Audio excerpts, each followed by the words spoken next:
Welcome back. Today, we're looking at something quite specific, the Ministry of Education in Trinidad and Tobago.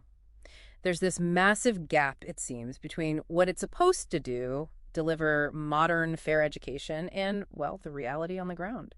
It's a striking contradiction, isn't it? Because this ministry gets a huge chunk of state funding. Education is clearly a priority on paper, but internally it's plagued by, let's call it a cycle of dysfunction, deep governance problems. And there's a historical layer, too, right? This dual system thing. Absolutely. State schools and denominational schools, a setup from way back in the colonial era, 19th century. Yeah. And believe it or not, that still causes friction today, administrative, sometimes legal friction. So it just adds another layer of complexity to managing everything. Exactly, before you even get to the core operational issues. Okay, so where's the main breakdown point? Our sources seem to really zero in on one specific body, the Teaching Service Commission, the TSC. That's the one. Constitutionally, they're supposed to handle everything related to teachers, appointments, promotions, discipline, the whole 9 yards. The central HR hub, basically. Precisely. But here's the kicker, and it's almost hard to believe. The TSC is chronically, severely underfunded. For fiscal 2024, its budget was just $166,000. Wait, hang on. $166,000 to manage. How many teachers are we talking about? Over 13,000 educators across the country. That can't be right. That's barely enough for maybe one senior salary, let alone running an entire commission. How does it function? Well, the short answer is it doesn't. Not properly. The result is just massive administrative paralysis. Think about this. Officers often stay in acting positions for 5, sometimes 10 years. 10 years without a formal, permanent appointment. Yes. Imagine the uncertainty, the demoralization for those teachers. And we found cases like applicants for senior teacher roles. They applied in 2018.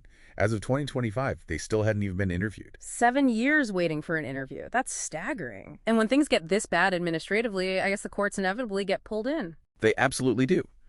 The judiciary is effectively being forced into an oversight role it probably doesn't want.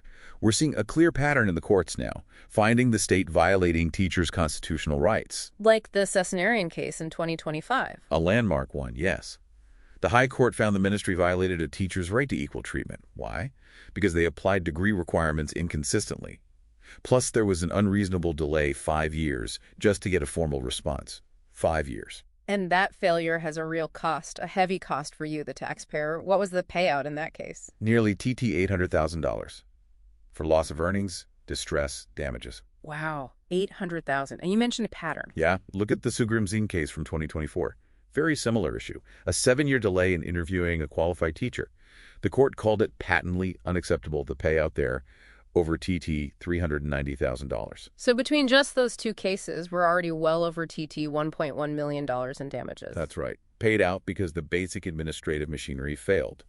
The courts are essentially saying these aren't just errors, they're constitutional rights violations. And this failure to fund the HR side, the TSC properly, it doesn't just lead to lawsuits, does it? It seems to ripple through their finances, too. Oh, definitely. It forces the ministry into purely reactive financial management, like needing a huge top-up mid-year.